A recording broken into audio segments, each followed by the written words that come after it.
Hello students, I Kronal Parmar welcome you all in today's lecture of class 11 science stream physics subject chapter number 6 work energy and power. Today is the lecture number 5. In today's lecture we discuss about elastic potential energy. In lecture number 4 we discuss about potential energy. What is energy? Energy is the ability to do a work. And what is potential energy? जब भी force लगता है उसके हिसाब से work done होता है, तो यहाँ पे जो फोर्स लगने से जो ऑब्जेक्ट की कॉन्फ़िगरेशन या पोजीशन में चेंज होता है, उसके कारण जो एनर्जी स्टोर होती है, जनरेट होती है, चेंज होती है, उसको हम पोटेंशियल एनर्जी बोलते हैं. Now potential energy are mostly three types. First is a gravitational potential energy, second one is elastic potential energy, and third one is chemical potential energy. Now in today's lecture we discuss about elastic potential energy.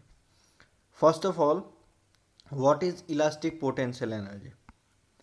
Elastic potential energy समझाने के लिए मैं आपको दो example दूंगा. First one is a spring and second one is a rubber band. तो जो भी कोई इलास्टिक मटेरियल होगा उसमें जो पोटेंशियल एनर्जी स्टोर रहती है उसको हम बोलेंगे इलास्टिक पोटेंशियल एनर्जी. आपने स्प्रिंग देखी होगी. जब भी आप स्प्रिंग पे फोर्स लगाते हो, either it will be stretch, either it will be deform. जैसे आप फोर्स हटा लोगे तो वो अपनी ओरिजिनल पोजीशन पे बाउंस बैक होके अपनी ओरिजिनल पोजीशन पे आ जाते हैं. तो उस पोटेंशियल एनर्जी को हम इलास्टिक पोटेंशियल एनर्जी कहेंगे. For clear understanding of this elastic potential energy, suppose यहाँ पे हमने एक स्प्रिंग लिया है. स्प्रिंग को क्या किया है, एक एंड से फिक्स कर दिया है और दूसरी एंड पे हमने एक मास लगाया है, मास m. यहाँ पे जो स्प्रिंग है वो मास के कारण ये फर्स्ट कंडीशन में सिचुएटेड है, तो उसको हम बोलेंगे x is equal to 0 condition. अभी हम उस पे दो तरह से फोर्स लगाएंगे. उसको x फोर्स लगाने से यहाँ पे x जितना डिस्प्लेसमेंट राइट हैंड साइड पे हो रहा है, मतलब हम उसको उस पे जो फोर्स लगाते हैं उससे हम उसको पुश फोर्स, मतलब कि उसको खींचते हैं, तो उसको x जितना डिस्प्लेसमेंट राइट साइड पे होगा.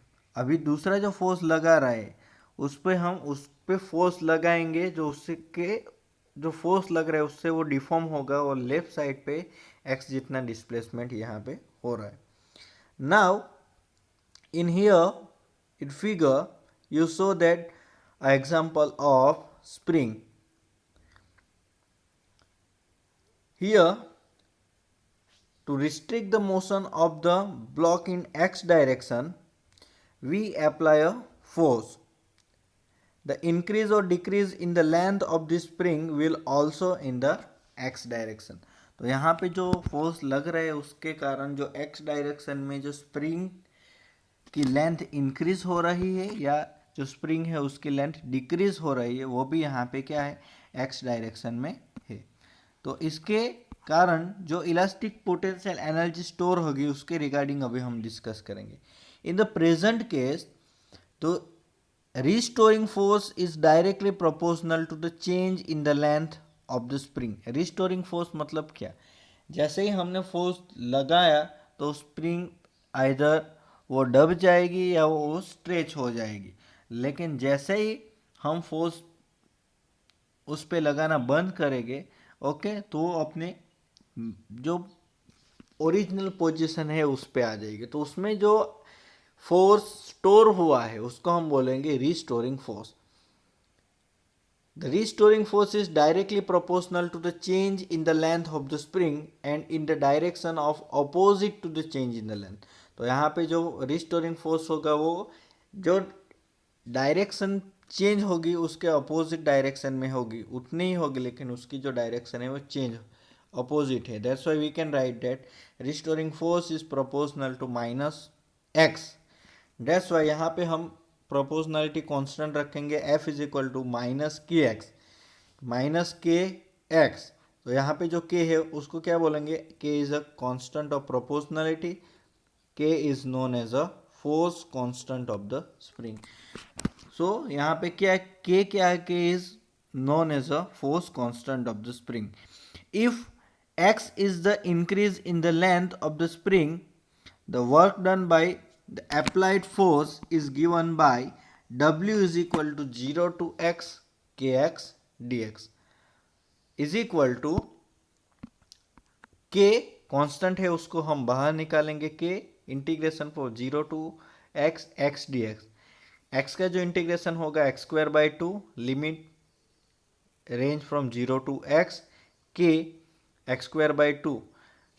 Simplify of this, we get the value of W is equal to 1/2 kx square. This work done on the spring is stored in the form of potential energy of this spring. तो यहाँ पे जो भी work done होगा, okay, वो potential energy के form में वहाँ पे स्टोर होता होगा, उसको हम बोलेंगे elastic potential energy. This potential energy is called as a elastic potential energy of the spring. तो इलास्टिक पोटेंशियल एनर्जी के लिए आपको ये इक्वेशन याद रखना है, F is equal to minus k x and W is equal to 1/2 k x square. तो elastic potential energy है क्या, कि जब भी कोई इलास्टिक मटेरियल पे हम फोर्स लगाएंगे तो वो फोर्स के कारण उसकी जो पोजीशन चेंज होगी, उसके कारण उसमें जो फोर्स स्टोर होगा उसको हम बोलेंगे रिस्टोरिंग फोर्स, और वो एनर्जी को हम बोलेंगे elastic potential energy.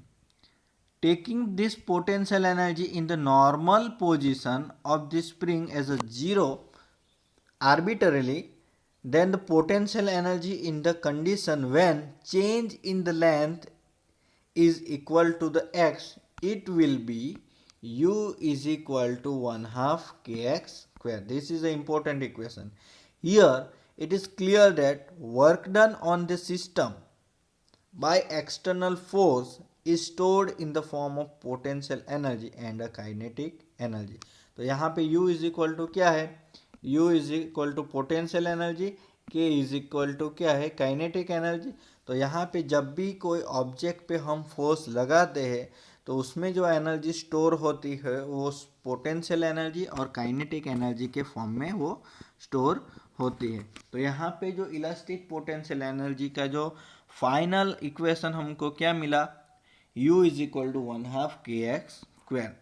So the summary of this lecture is, considering a potential energy of a spring as zero in its normal state, and if its length is changed by x, then the potential energy of the spring is u is equal to 1/2 kx square.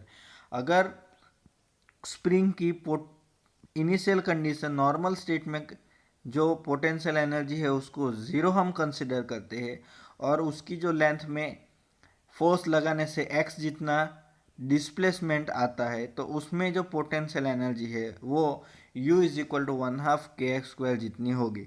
मतलब कि उसमें जो potential energy, जो energy store होगी वो potential energy और kinetic energy के form में होगी। Here k is known as a spring constant and the unit of k is Newton into meter, Newton per meter, and the dimensional formula is m1 l0 t raised to minus 2। ये आपको याद रखना है। This is the summary of today's lecture. I hope you will understand it clearly. Thank you very much.